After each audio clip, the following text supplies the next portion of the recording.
What is going on, everybody? It is a rainy one outside today, but I have to go to a customer's house and I have to do a flatworm treatment today. Now, for those of you who are in the reef hobby, one of the more annoying things to get in your tank is flatworms. That's because they spread rapidly, they go all over your corals. So I'm gonna make this video on pretty much how to treat them and the process of getting rid of them safely. But first, I wanted to share with you guys these little canary blennies that just came in.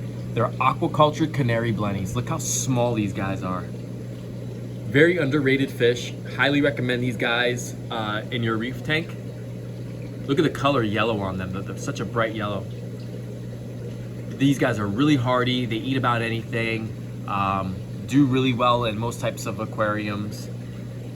And like I said, they're aquaculture, not caught from the wild. They breed these in captivity, so less chance really of getting a fish disease in your tank. To make sure you get the aquaculture canary blennies. Actually, I'm gonna stop by today and put one of these in a customer's tank, so that'll be pretty cool. But yeah, highly recommend the canary blenny. They get about, what, 5 inches or so, something like that. Long, slender body, pretty good tempered. I think it's awesome for, you know, anything like a 50-gallon and above tank.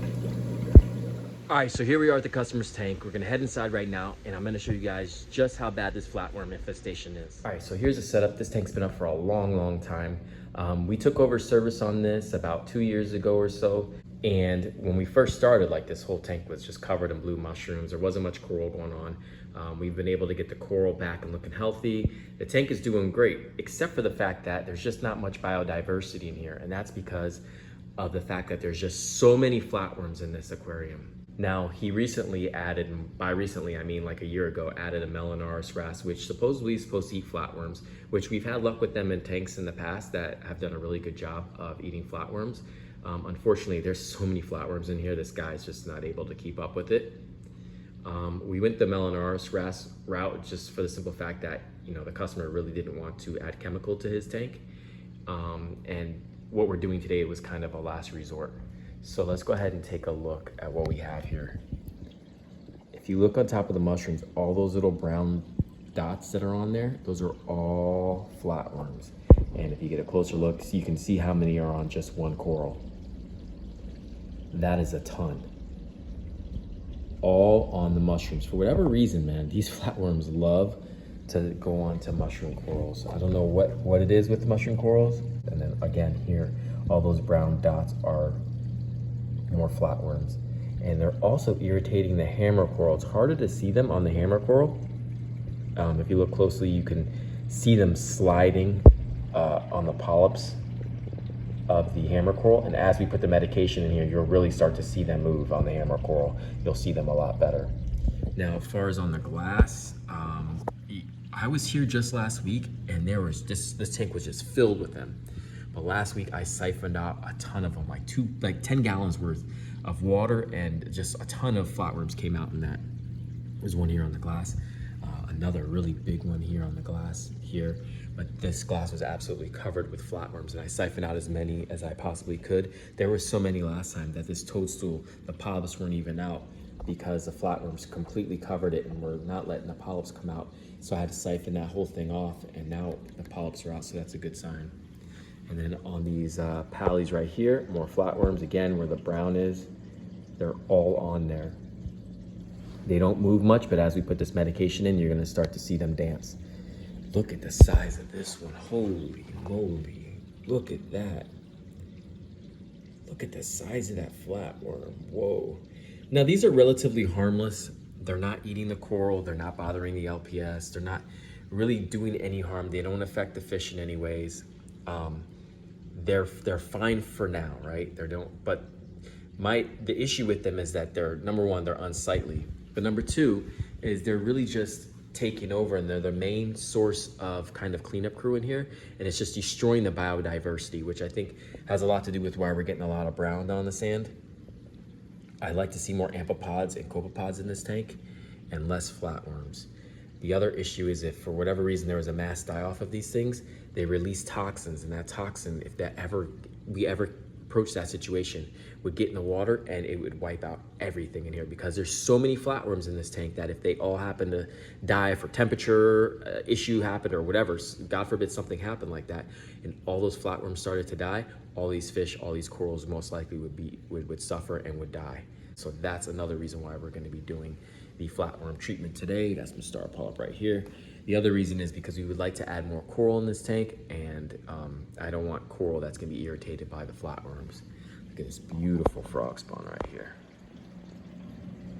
All right, so I got my container set up here. I got my little siphon tube, and what I'm going to start doing is siphon as many of these flatworms out as possible. This is very important because once we add that medication in here, a lot of these are going to die and they're going to release toxins, and we want to get as many out as possible. When you do this treatment, always siphon out as many flatworms as you possibly can, because it's very, very dangerous. If you do not do that and you have a ton of flatworms and you add the medication, you will lose fish and you will lose coral. It's very important that you do this. This is very critical. And a lot of this coral, like this anemone, has been in here for over a decade, so we don't want to lose anything. And these fish have been in here for a long time. We don't want to lose any fish. So I'm going to painstakingly go through here and just get out as many flatworms as I possibly can. All right, so I just siphoned into these containers, and look at the amount of flatworms that came out in just one container, and I already dumped all the water out. Look at that. That's like over, like that's hundreds, right? And then we got some more in here. Accidentally siphoned out some mushrooms as well. A lot of flatworms in here. So that's good that we got that out. So it's raining here right now, but I wanted to show you guys this really quick. So I got my flatworm exit right here, and I got my carbon ready to go, because as those flatworms start to die, they are gonna release those toxins like we talked about, and that carbon's gonna help filter out those toxins so that the fish and the corals don't get affected by them. So you wanna make sure you have carbon on hand and a good amount of it. So I'm gonna keep that power heads on for the simple fact that I wanna be able to mix this up the best I can. So we're gonna keep the power on to the tank, return pumps and all that, so that we can get all of the medication throughout the tank. All right, so now that we got that medication in there, the one thing you're gonna notice is the flatworms are really gonna start to come alive. See right there? They're starting to really move. That means they are, you see one just fell off. They are starting to die, they're starting to get irritated. Once you start seeing that movement, that's a good sign. But be prepared, because as they die, they're gonna release those toxins. And even before, where we couldn't see them on the hammer coral, if you look closely, you're gonna start to see some movement. You can start seeing them moving now, whereas before you couldn't. And they just look like part of the coral. So if you look closely, look, that one, see that right there? That one is barely hanging on to the coral. They are not happy. Again, over here on this polyp, we did not notice that one before. You see them sliding through there, looking for safety, freaking out. That's what you wanna see. All the flatworms are starting to move and come alive. They are not liking what's going on. That movement's a sign that the medication's working. Look at them all. Now, to the untrained eye, you know, somebody who who just gets into the hobby, sees a beautiful coral like this, especially when I zoom out like that, you'd be like, oh wow, look at that whole colony of hammer coral. Man, that's gonna look great in my tank. And you don't notice those little brown areas. You think that's part of the coral. When in reality, guess what?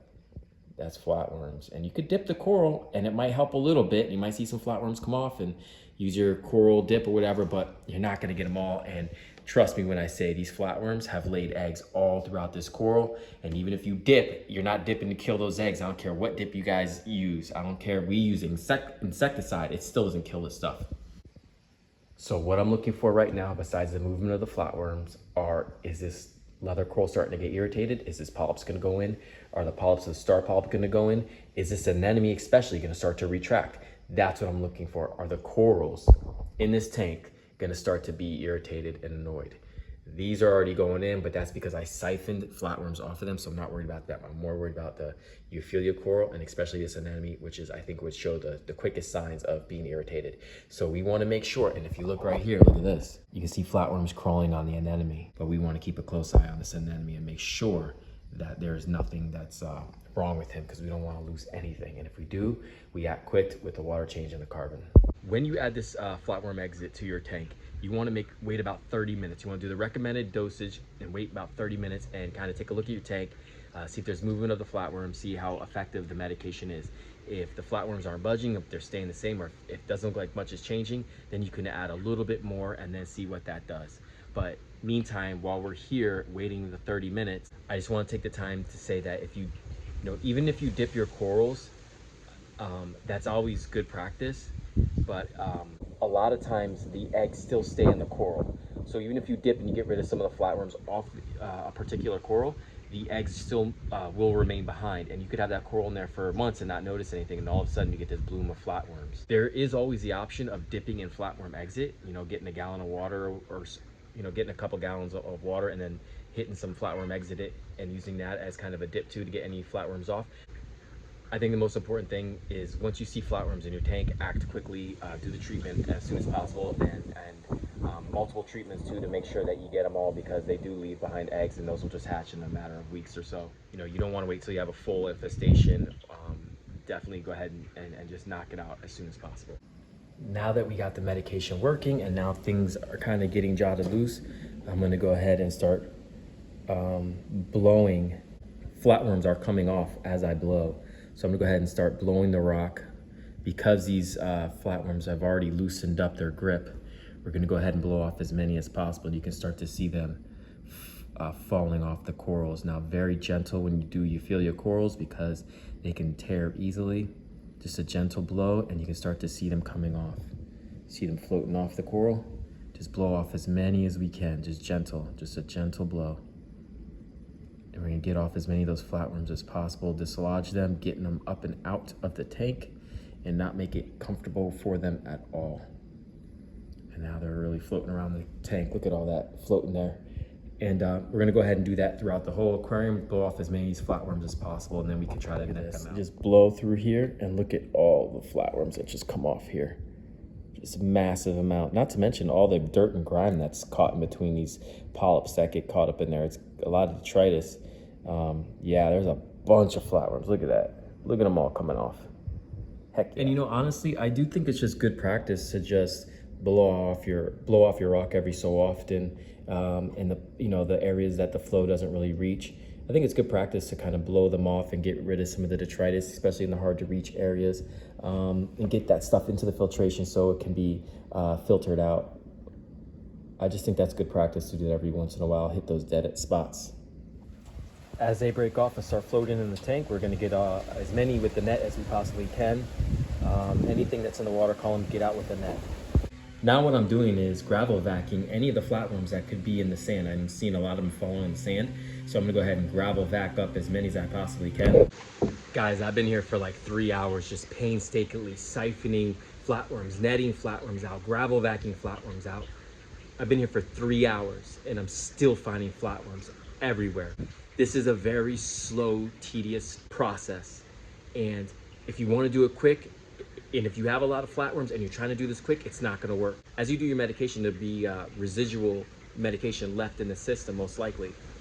Or the flatworms will slowly die off after your water change.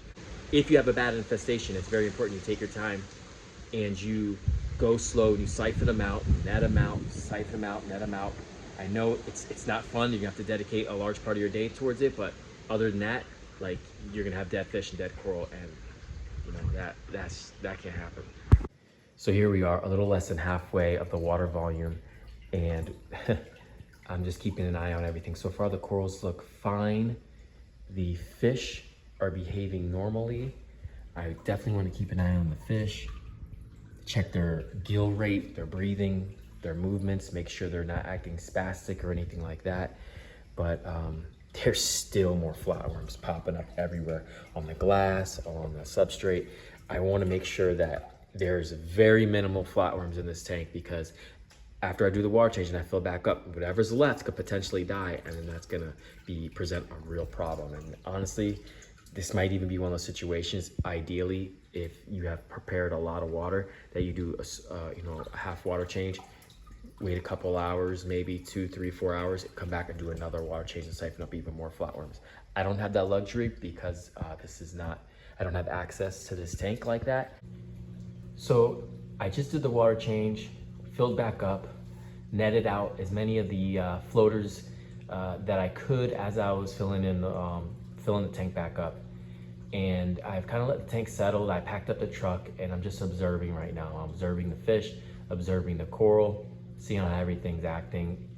And so far, it looks like the tang is breathing normally. The Melanoris rat seems to be behaving normally, and the clownfish as well, plus the toadstool. If you look right here, polyp's still out, anemone's still looking fine. Clownfish is still in there. And yeah, the hippo tang's just kind of bopping around. And so is the yellow tang as well. So I'm not seeing any signs of distress, but I can only be here for so long. I'll probably leave here within the next 20 minutes or so. So I'm gonna contact the customer and just tell him, you know, hey, listen, pay attention to your tank, pay attention to your fish. If there seems to be any problems, give us a call and you know, we'll take it from there. And look who showed up to join me fishing for flatworms. We're trying to get out as many as we possibly can. We want to make sure that we're not going to have any problems later on. And we're going to do another treatment within the next couple of days. So we really want to kind of knock this out with the first 2 treatments. And then most likely we'll do a third and possibly a 4th treatment. How fun is that, Tommy? You know, actually, so the way that I keep myself motivated when I'm doing this is I pretend that I'm a ram feeding shark. You know, like a whale shark. You're filtering plankton out? Yep. All those yummy flatworms. And how old are you? Imagination. A bunch of them have been blown off into the sand, and then they're gonna find their way back up to the rock. So what we're gonna do is just siphon off as many off the glass as possible and many off the sand as possible. Try to thin out the herd. All right, this weather's insane. Thank you guys so much for watching. Let me know down in the comments how you got rid of flatworms. All right, I gotta go. See you later.